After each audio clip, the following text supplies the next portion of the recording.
Ученици, денес ќе го чистиме дворот од училиштето. Поделите се во две групи. Едните ќе го собираат отпадот, а другите ќе го ставаат во вреќите за отпад. Дворот е заеднички, мора сите да учествувате во чистењето на нашиот двор. Младите го исчистија дворот. Иако разобувувањето на дворот е за доброто на сите ученици, акцијата не беше организирана по нивен избор и тие нема можност да дадат предлози како да се реши проблемот со отпадот. Придобивки – чист двор. Ученици, дворот е повторно валкан и потребно е да го исчистиме. Исто како и минатата недела, поделите се во две групи. Дали имате и други предлози? Наставничке, ти го исчистиме дворот, но подобро е овој пат да ги викнеме и комуналните служби да го однесат отпадот, бидејќи тој се уште стои во дворот. Се согласувате ли сите со ова? Да! Младите повторно го исчистија дворот. Овој пат дадоа и свој предлог да се викнат комуналните служби. Имаат делумна улога во носењето на одлуките. Придобивки? Чист двор, учениците се делумно консултирани, нивниот предлог е прифатен, во акцијата се вклучени и надворешните субјекти. Наставничке, ние увидовме дека во училиштето му требаат корпи за отпадоци, бидејќи сметот постојано се насобира. Ќе спратиме писмо до директорот на училиштето и општината и ќе предложиме да постават корпи, а комуналните служби редовно да ги собираат. Најдобро е да имаме и корпи за стакло, за пластика и за друг вид на отпад, за да може да го селектираме отпадот. Може да организираме и акција за поседување на дрвја во дворот и да ги викнеме и родителите да ни помогнат. Одлични идеи, деца, одлични. Се гордеам со сите вас. Сакате ли да направиме едукативни постери за селектирање на отпадот и да ги поставиме во холот? Да! Младите инициираа акција за средување на дворот. Од почеток до крај имаат целосно учество во процесот на донесување на одлуки. Нивното задоволство е двојно поголемо кога гледаат дека нивните идеи се спроведуваат во пракса. Ова е пример за вистинско учество на младите во носење на одлуките и нивното спроведување. Чист двор, учениците се иницијатори на акцијата, учениците се целосно консултирани, нивните предлози се прифатени, во акцијата се вклучени и повеќе надворешни субјекти, чувствуваат лична одговорност за одржување на чистотата, ефектите од акцијата се долготрајни, учениците се охрабрени да инициираат и други акции во иднина.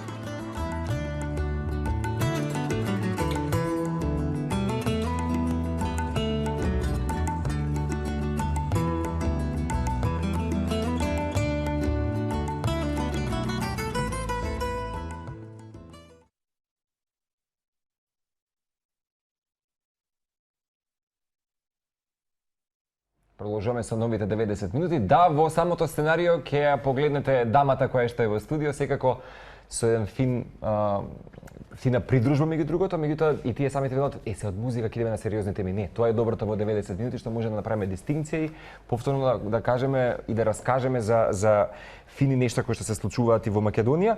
Веќе најавивме со Сара Кајвич, инаку представник на проектот за меѓуетничка интеграција на младите во образованието, подржан од USAID, и Бесник Рамадани, представник на проектот за мултиетничка сработка во општините, подржан од Детската фондација Песталоци. Официјално и темата веќе исподеливме за гледачите. Многу ни драго што ќе можеме да отвориме улогата на образованието во градење на демократски вредности кај младите, Македонски центар за граѓанско образование. Едно фино видео, Сара, јас и ти вчера имавме прилика по телефонски да говориме и не можевме целосно да го погледнеме и слушнеме, меѓутоа баш ќе ни го објасните бидејќи гледачите имаа прилика да го погледнат како вовет на денешниот разговор, меѓутоа официјално добре ни дојдовте во Сара и Бесник, да, добре ни дојдовте во овие 90 минути. Може малку коментар за видеото, за каков видеоматеријал станува збор, која е целта на истото и слично?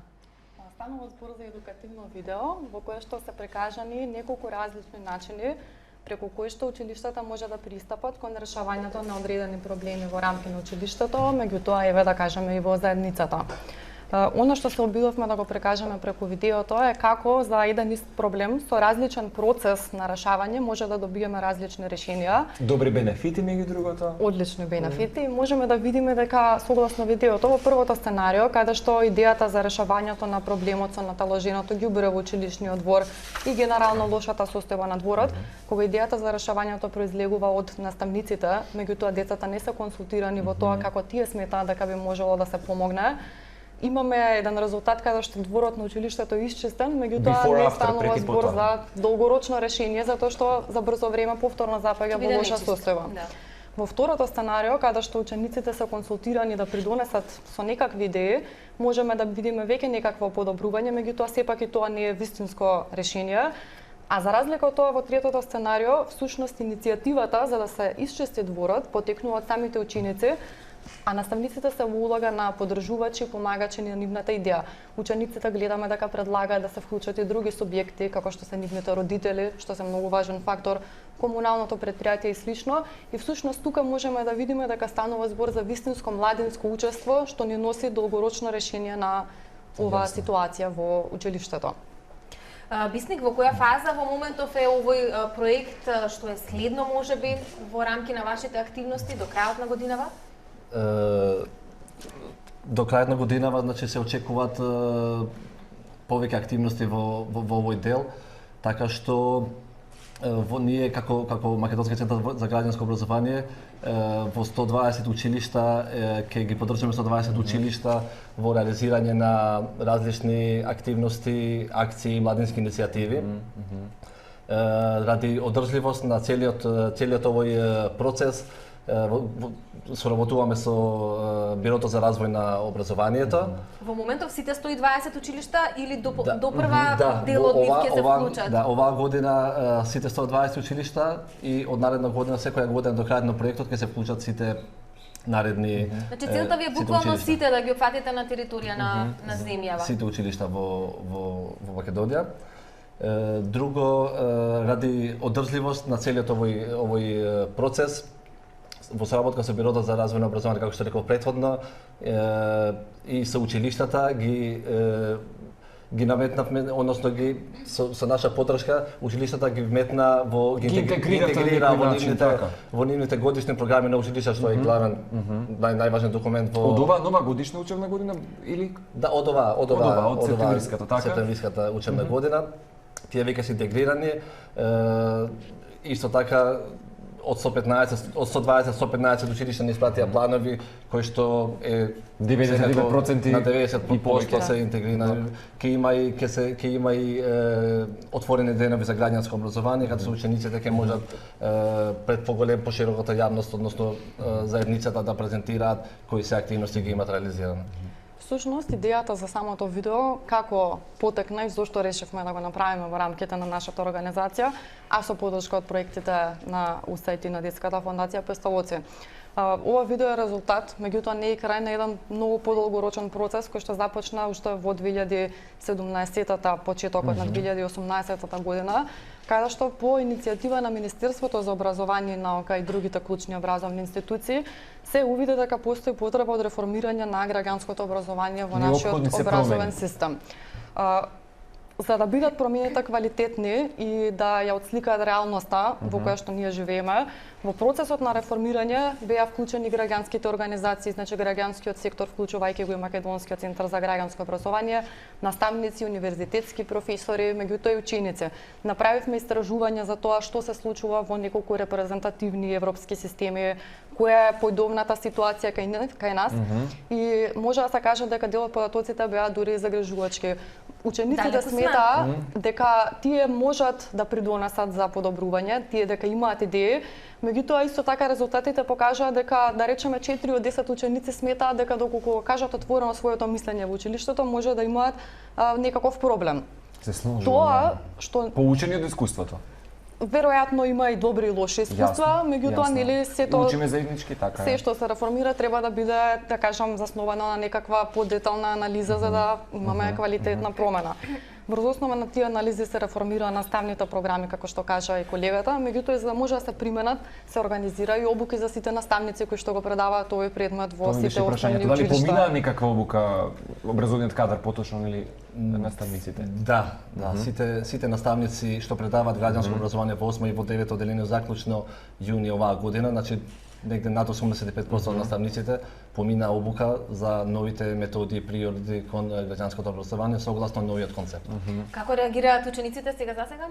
Сега засега учениците се многу задоволни од новиот концепт за граѓанско образование, затоа што за разлика од традиционалните методи каде што тие се во училница и слушаат теоретски предавања, новиот концепт им овозможува еден Пракса поинаков повеќе, да речем, пристап да. и повеќе пракса. И сликите што имавме можност да ги видиме укажуваат на низа активности и добри примери од училиштата, каде што на младите, ако им се даде простор да дадат своја идеја, и ако може да го слушнеме нивниот глас, тие имаат огромен потенцијал, меѓутоа наставниците и веројатно сите возрастни, вклучувајќи ги родителите, треба да им помогнат да го катализираат тој потенцијал во некое по-конкретно достигнување што е добро за сите. Само на крајот би сакал да прашам, бидејќи мислам дека годинава е револуционирна во поглед на климатските промени и ова е некако битна алка, нели, за да се зачува животната средина.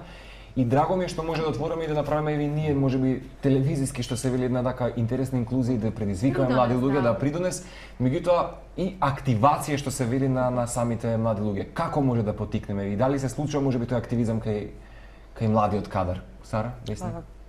Ние во досегашното искуство успеавме да видиме дека младите лесно е да ги натераме да зборуваат за проблемите, меѓутоа предизвик е да ги охрабриме да се вклучат и тие во самите Да ги промени. превземат чекорите за соочувањето. И да бидат вклучени. Меѓутоа, како што кажавме, самиот концепт подразбира дека тие се поддржани во рамки на целиот образовен систем. Значи, не само и од наставниците по граѓанско образование, туку директорите, менаџментот на училиштето и целата клима која што се наоѓа во нивното училиште. И можеме да кажеме дека кога младите се вклучуваат во решавањето на некој проблем или предизвик, тогаш навистина гледаме резултати. Имавме таква ситуација со еден парк во еден од градовите низ државата, каде што неколку пати поред тој беше средуван и одржуван од страна на општината, меѓутоа секогаш запаѓаше во лоша состојба затоа што веројатно постоеле Говориме за некои други вандализам проблеми. Па и ѓубре и така неодржување, да кажеме, што можеби не е само по себе сериозен проблем, меѓутоа во комбинација со другите фактори дефинитивно е проблем за еколошката средина. Меѓутоа, кога младите решија дека тие сакаат да го направат тоа, отидоа кај градоначалникот, побараа подршка од општината и самите били помогнаа иницијатори. во чистењето на паркот, поставувањето на корпи за отпадоци и слично. Еве со гордост можеме да кажеме дека скоро неколку месеци подоцна тој парк е се уште во одлична состојба, многу посетители доаѓаат таму. Така што целата Бенефит идеја има за сите така. Токму така. Идејата е да преку давање на позитивен пример на младите од наставниците и возрастните, тие да се охрабрат самите да се вклучат во вакви иницијативи. Ги чувствувате, значи, дека оние демократски вредности кои што се неопходни. Токму така. Сари и Бисник, ви благодариме многу.